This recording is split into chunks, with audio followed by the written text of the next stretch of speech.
မင်္ဂလာပါကျွန်တော်တို့ခရုံးမှာကျွန်တော်တို့ကိုကြည့်ထားတဲ့ကျွန်တော်တို့ data တွေကိုကျွန်တော်တို့ဘယ်လိုမျိုးသက်ရှင်းလုပ်မလဲဘာလို့ဘယ်လိုမျိုးဖြတ်မလဲကျွန်တော်တို့ဒီလိုလေ့လာကြည့်ကြရအောင်โอเคခရုံးလေးကိုသွားလိုက်မယ်ခရုံးလေးကိုရောက်ပြီဆိုတော့ကျွန်တော်တို့ဒီမှာ1000ညာဘက်1073တက်ကိုနှိပ်မယ်ပြီးလို့ရှိရင်ကျွန်တော်ကဒီမှာနော် I history ဆိုတော့ဟာဒီရှင်းနိုင်မယ်ဆိုတော့ဒါကျွန်တော်တို့ကိုကြည့်ထားတဲ့ဟာတွေကျွန်တော်တို့ကို download ဆွဲထားတဲ့ဟာတွေကျွန်တော်တို့ဒီချက်မှာရှိရနော်ဟိုအကောင့်လေးကျွန်တော်တို့ဒီလိုမျိုးလေးတစ်ခုချင်းကျွန်တော်တို့တန်းရှင်းလုပ်မယ်နော်အဲ့ဒါဆိုလို့ရှိရင်ကျွန်တော်တို့ဖုန်းလေးပေါ်မယ်ပေါ့နော်တချို့လူတွေဆိုကျွန်တော်ဒီမှာမဖြတ်ထားလို့ရှိရင်ကျွန်တော်အဲ့လိုမျိုးဖြတ်ထားမယ်ဆိုတော့ဒါဖုန်းနဲ့ပေါ်တယ်ပေါ့နော်ပြီးလို့ရှိရင်ကျွန်တော်ဆက်30ကိုတစ်ချက်ပြန်နေမယ်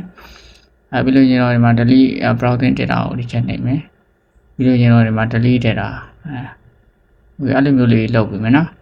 ဟုတ်အဲ့လိုမျိုးလေးလုပ်ပြီးမယ်ဆိုလို့ရှိရင်ကျွန်တော်ဖုန်းလေးလည်းပေါ်မယ်ပေါ့နော်ကျွန်တော်တစ်ခါလေးကျွန်တော်ဖုန်းလေးလေးတာတွေပါရှိတယ်ပေါ့နော်အဲ့ဒါဆိုလို့ကျွန်တော်ကိုကြည့်ထားတဲ့ data တွေရှင်းနေတာဖြစ်တဲ့အတွက်ကျွန်တော်ဖုန်းနဲ့ပေါ်မှာဥမာပေါ့နော်ကျွန်တော် TikTok တွေပါကြည့်နေတယ်ဆိုလို့ရှိရင်ကျွန်တော်တို့ဒီမှာ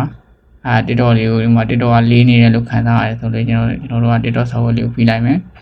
ပြီးလို့ရင်ကျွန်တော်ဒီမှာနော် add info ဆိုတာကိုတစ်ချက်နှိပ်မယ်ပြီးလို့ရှိရင်ကျွန်တော်ကဒီမှာနော်post row ဆိုတာဟာလို့တစ်ချက်နှိပ်လိုက်ပြီးလို့ရင်ကျွန်တော်ဒီမှာအောက်က post row ဆိုတာကိုတစ်ချက်နှိပ်လိုက်အဲ့ဒါဆိုလို့ရင်ကျွန်တော်ဒီမှာပဲပြန်ထွက်ပြီးတော့ကျွန်တော်တို့ကအတန်းရှင်းလုပ်လိုက်ဖုန်းပေါ့နော်အတန်းရှင်းလုပ်လိုက်မယ်ဆိုလို့ရှိရင်ကျွန်တော်တို့TikTok တွေကိုပြန်ဝင်လာအဲ့ဒါဆိုလို့ရှိရင်ကျွန်တော် TikTok တွေပြန်ပြီးပေါ်သွားမယ်နော် Facebook ဆိုလည်းအဲ့လိုပဲပေါ့နော်ကိုကြည့်နေတဲ့ software တစ်ခုမှလေးလံနေဆိုလို့ရှိရင်အဲ့လိုမျိုးလေးလုပ်ကြည့်ပါပေါ့နော်